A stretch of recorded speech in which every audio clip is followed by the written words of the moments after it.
Hey Internet, your LDM here. I wanted to talk about today social contract, types of players, things like that. I have not really been using social contract much in my games. I kind of just say open to all, anyone wants to come play a game. Happy days.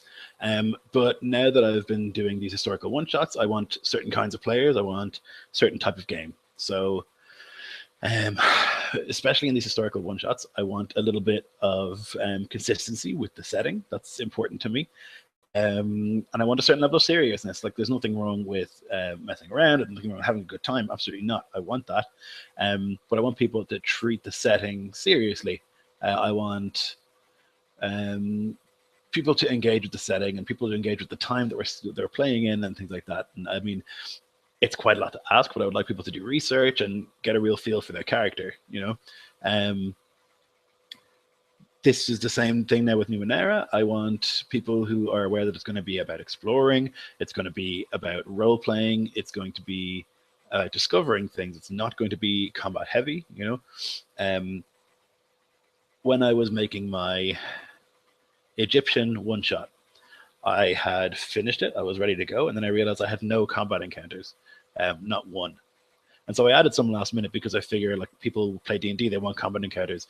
But I was happy to have a game without combat encounters, and that's something I've never seen before. So that's the kind of thing that would go in a social contract.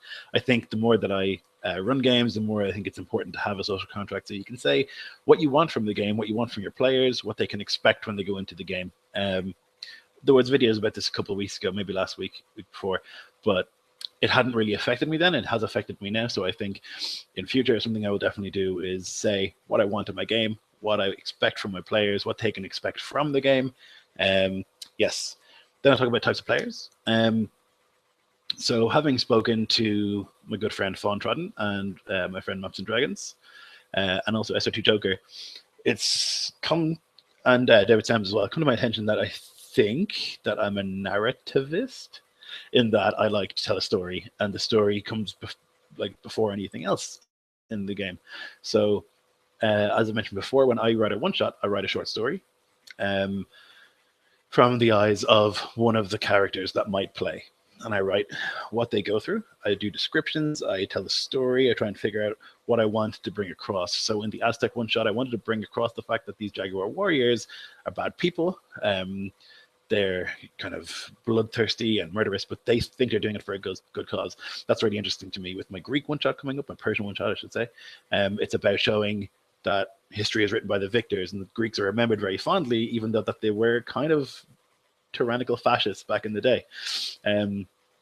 So that's the kind of player that I am. So I need players to engage with that with me. I need players who want to tell a story.